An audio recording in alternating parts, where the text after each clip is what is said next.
Well, hello, everybody. I'm Larry Little. And I'm Melissa Jackson. And here we are. I mean, we are in summertime. Doesn't Melissa. it feel good? I love it. summer. I love the food of summer. I Yep. love the warmth until it gets unbearable. But we're right in the good place. All right. So you're grilling out. It's summertime. It's beautiful weather. Mm-hmm. And your go-to on the grill: hot dogs, hamburgers. What is it? What do you like? A hamburger. Well, You're I a like hamburger? hot dogs too. I mean, they're both really good. I like a hot dog that is a little burnt. How about you? Well, I like that too. I'm a hamburger guy probably first, just because I like a good hamburger. Who doesn't? Mm-hmm. But if the hot dog, we have this thing in our area, I guess it's everywhere, but it's called Kaneka. Yeah. Kaneka sausage, and their sausage, and I love Kaneka sausages on the grill. And I don't know how to describe it. It's kind of like a little spicy sausage, incredibly good. And you put a little brown mustard and dip it in that. Do you put some cheese on the top of it and melt the cheese on the grill too? No. No? But I'm not a cheese guy. But Well, I'm sure a lot of that's people. true. Is that what you do? That's true. You like a little cheese? Yeah, and other things. I like vegetables on the grill. Yeah. I like to grill vegetables. Well, now you've gone into another genre. So now we're looking at like what I would call an evening meal. And so we're talking steak. We're talking a wonderful ribeye on the grill with grilled veggies. Come on. Man, I'm hungry. Good. I need to eat. I will tell you, and we'll tell a little bit about our lifestyle here, but we make this thing in the summer because you have to do it outside. And you'll hear why. We call it crack. And we love it. It's crack because it's so addictive. It's so addictive. So you take green tomatoes, you take onion and okra, not okra, even though we're from the South, okra. Take okra, and you chop them all up, dice them up, right?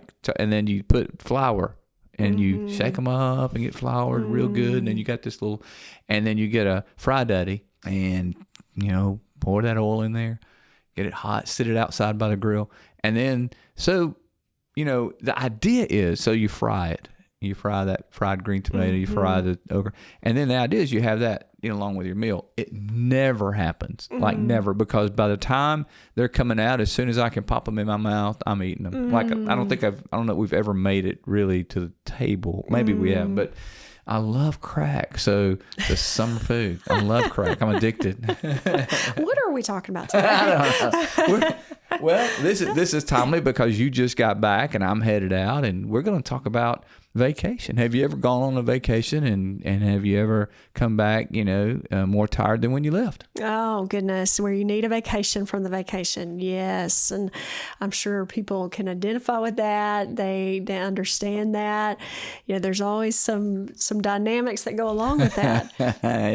There are. And, it's kind of something we don't talk about a lot, but one of the things that we see, that we experience is vacations that don't meet our expectations. We come back maybe disappointed, needs aren't met. Some people like to go and, rest and renew. Some people like to go and see, and getting all those different personalities built into this vacation. It can be quite complex. And what we had in our mind and vision is a wonderful, fun vacation for our family could turn into, boy, I don't want to do that again. And when that happens, there is a tone set with everyone, right? Yeah. And you're in that mode, and you come back to reality of laundry and getting everybody back in a routine. And so, you come back hitting the ground running, and it's just, you haven't relaxed. You haven't caught your breath. And they say, when you come back, you pay for going on vacation. So, now you're already coming back tired, at work, come back now. At home. Yeah. So there's some things that we can do on the front end during the vacation to be able to do that differently. Yeah, there are. And I'll tell you what's interesting to me is if you look at some stats around this, around vacation, 1 in 4 Americans took no vacation in 2025, which goes back to what we were talking about. Maybe it's because they know it's more trouble than it's worth, which I think is interesting. They workers left $312 billion on the table with unused PTO. Oh, wow. How about wow. that? Isn't that interesting in 2025? Yeah. And look at this one. Nearly 60% of travelers report experiencing stress while planning or taking the vacation. So you're going to de-stress probably, or you're wanting to kind of get away from everything and get in a different gear and relax. But then you experience all this stress while you're there, or planning it, and you're stressed. And I get it. I mean, especially if you're flying or you're going to, somewhere, away. It is stressful getting there. It's stressful. The whole thing is just stress. Driving traffic. Is stressful. Flying is stressful. Just both are. I mean, so I get it. It's not surprising, but it's important. That's why it's critical that we pay attention to this stat. Differing expectations are among the leading causes of vacation conflict. Differing expectations. Yeah. So people have different expectations going into a vacation. Yeah. They have different ways that they want to operate on the vacation. Isn't that interesting? And 54% of Americans reported returning from vacation feeling tired or exhausted. It's awful, isn't it? I mean, but I get it. I get it. Well, I think that, returning from a vacation feeling tired or exhausted, there are specific places that I think about when I see that. And, the parents take their children to, and they spend a lot of time. And it's the funnest place on the planet. The world, And the parents come back exhausted after being up in that hotel room with the kids and running all day and sweating and going. It makes me think about, I was just returning from a trip, and there was this family that they had the shirts on and everything. And there was a gentleman that was, older behind me, and he said, "Look at them, look at where they've been." I said, "They have just been to the greatest place, in the world." And he was like, "Some say." So I thought he's had an experience or two. He's had an experience. And that's why it's important when we go on vacation to think about the purpose of that vacation. I'm about to take off for a vacation that is not about rest. It's not about, sometimes, my favorite place in the world is obviously, what I think is the most beautiful place in the world, and that's the beach, specifically down at Gulf Shore, shout out. And I love to go down there. I love to work down there. I can rest and renew. I can go on long walks and just kind of renew my mind. And it's my space. It's my place. This is not that. We're about to take a trip, and this is about seeing everything we can see in a week, or so, and putting all this, energy into experiencing new things and looking at new things. So it's quite different than when we go to the beach.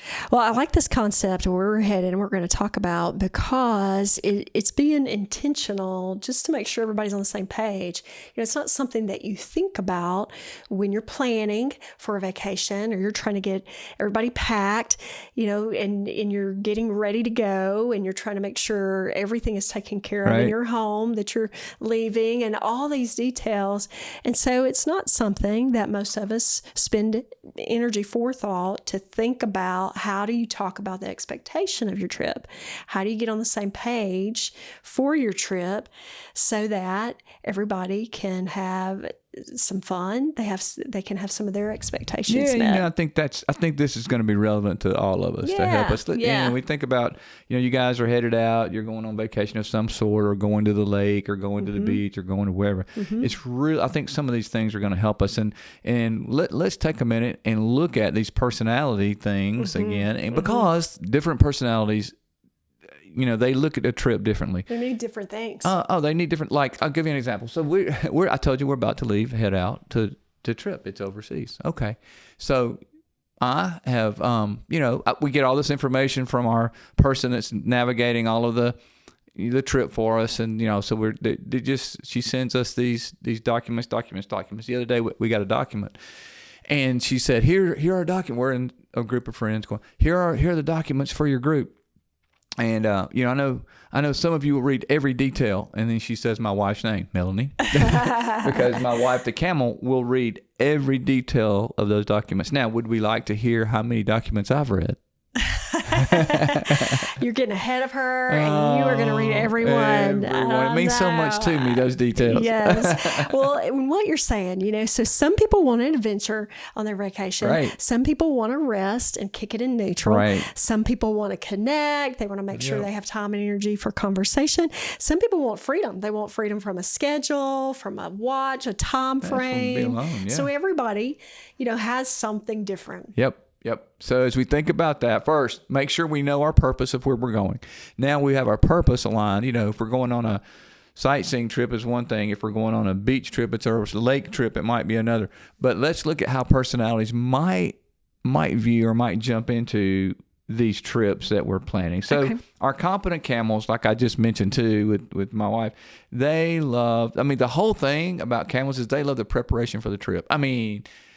They love to think about it, read everything, prepare, get packed, get everything, get organized. They have been, if you're going on vacation, they start weeks ahead thinking about vacation and planning and get, they'll be packed early and, processed in structure. They want to know the plan. They need to know the plan. They need to feel like they know what's coming.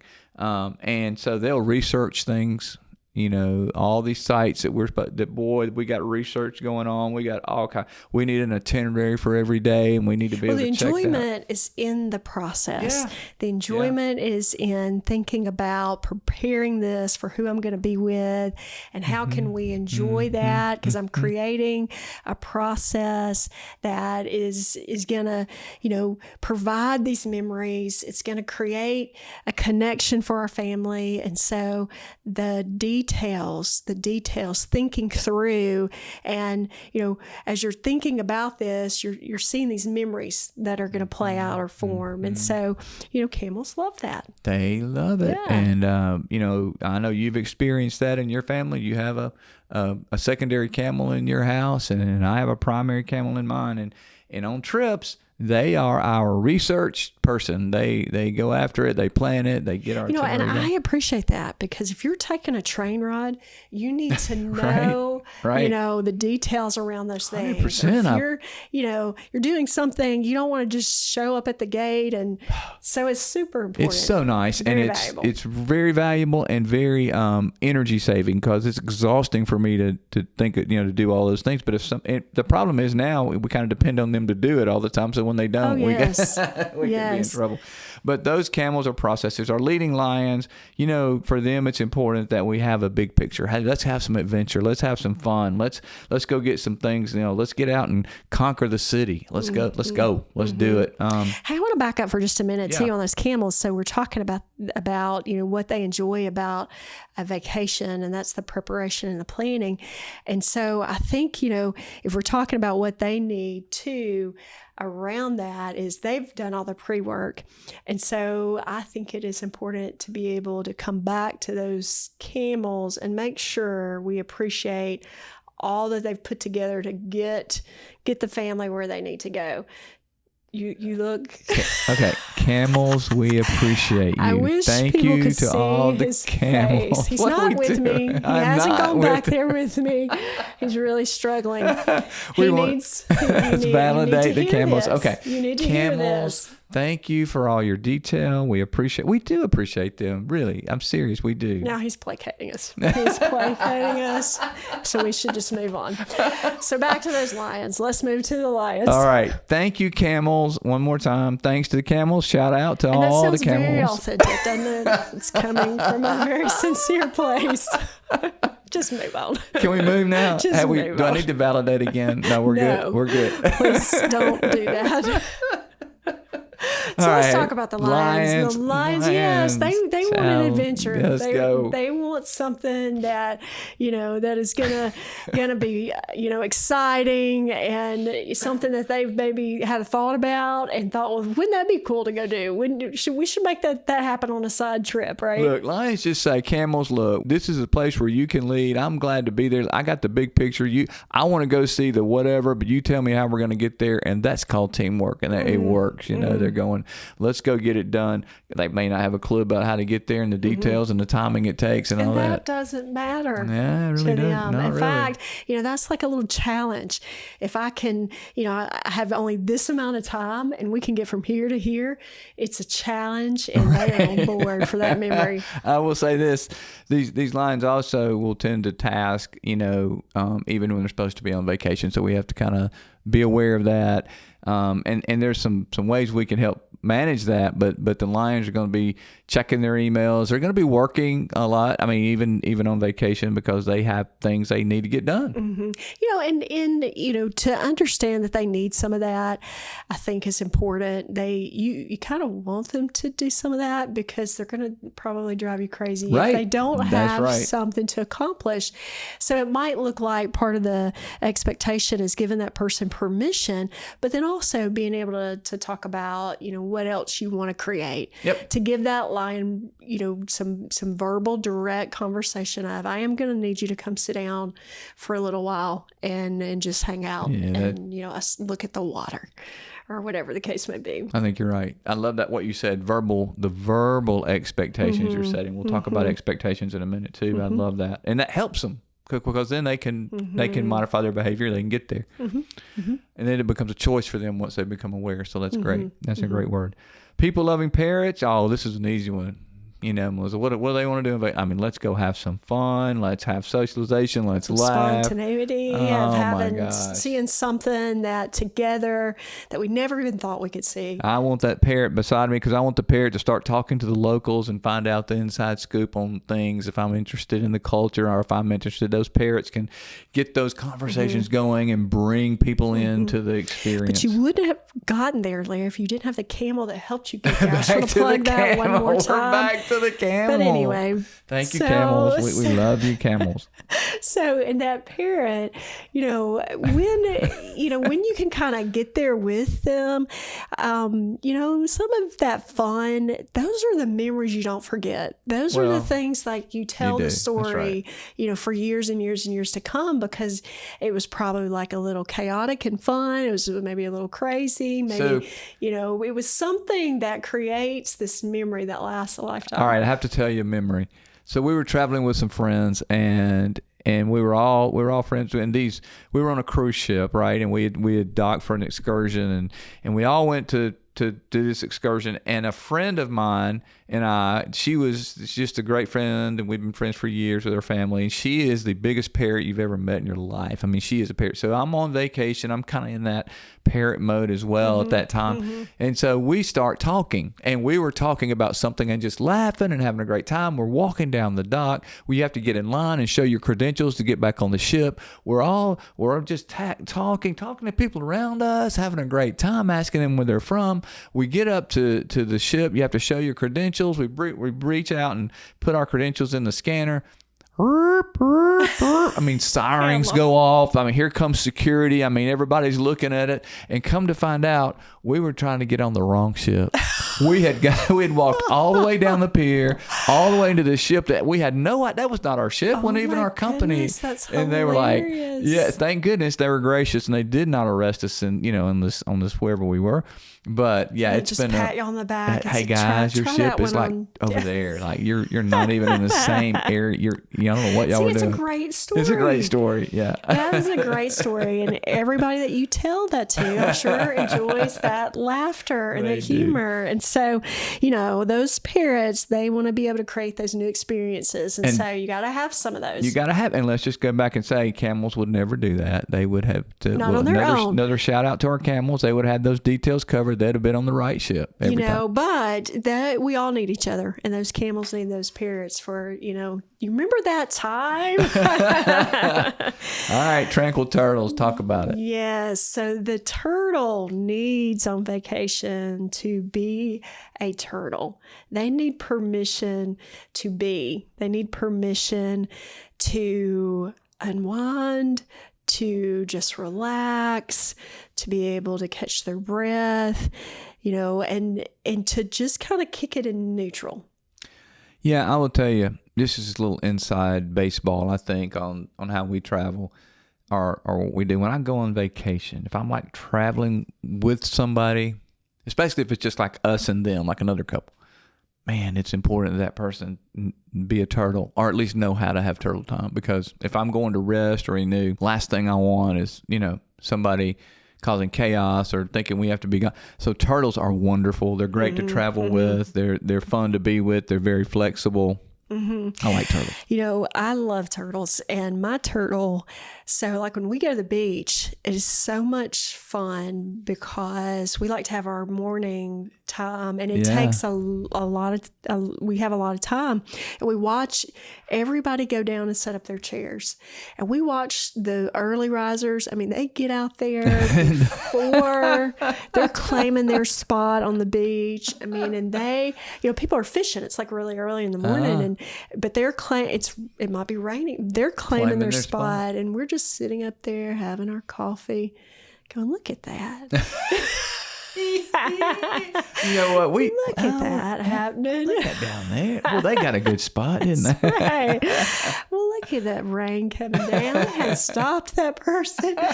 But in all seriousness, turtles, they just want to be able to relax a little bit. And I'm with you. We need some turtle time. You gotta but have it's those this turtles. thought of understanding those that you're on the vacation with, who they are, and what they need.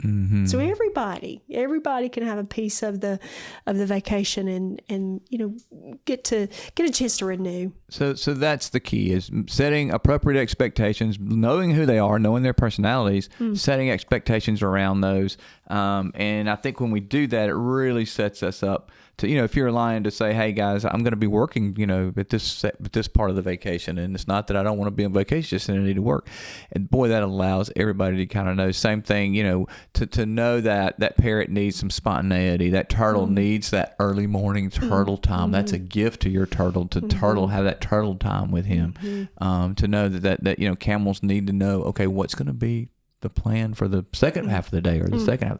So I think just knowing that, and really it comes down to choosing to reach out to others, choosing to understand them and allowing ourselves maybe to be uncomfortable because we're, it's parts of the vacation, because it's not about us. It's about those we care about, those we're on vacation with. So here's the shift. I want to make sure we're giving a good shift for you to consider, to think about, how do you adjust this? How do you adjust the scenario?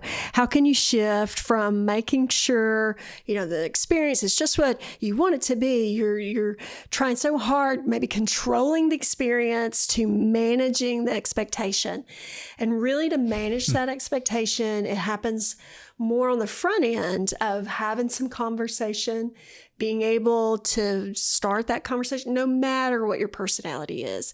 If you're a turtle, put the conversation out there. Yep. If you're whoever you might be, being able to create the conversation and help everybody get a little bit of what they need while they're on that vacation. It's so important to remember that, everybody doesn't enjoy the same things that I do. They don't enjoy the same things and the same. So understanding that renewal looks different, fun looks different to everybody. Each person, different ages need different things. Yeah, but being able to have those kind of conversations and to see how does it impact how you feel after the vacation. Look, most disappointments in vacation come from unspoken expectations, not a bad destination. Say that again. Yeah, most disappointments on vacation come from unspoken expectations, not bad destinations. How about that? It's good, isn't it? Yeah, so we want to challenge you to take that shift and do something different this time. Larry, how would you apply that shift? Well, I think it's time to shift right now, and we're gonna shift to what everybody they ask for. They clamor. Have you really considered that? We want to. It's a summertime, and they're going on vacation, and we want to send them off with a laugh. We want to send them off with a bang. So, I've got a dad joke for us today, and are you ready for this dad joke? I'm not sure I am, but it looks like you are. Well, I What am. is it? Well, just lay it out there. So we talked about vacation. We talked about different personalities and how we can frustrate others, and we've talked about how we're all different in our personalities. And so this could really happen here. My wife, who's a camel, my wife was upstairs and she shouted down to me. She said, "Do you ever get a shooting pain across your body? Like someone's got a voodoo doll of you and they're stabbing it?" "No," I replied. There was a pause. And then she said, "How about now?" Make a little shift. There you go. That will bring a big difference. Oh, is our my challenge goodness. from today. Yes, it is. Thank you for joining us. I hope you've laughed a little bit and had some fun and maybe had a thought or two about your vacation. You guys have a great summer. Thank you for making a difference in the lives of those you love, live with, and lead. We'll see you next time on RelationShifts. Little shifts that make a big difference. RelationShifts. Little shifts that make a big difference.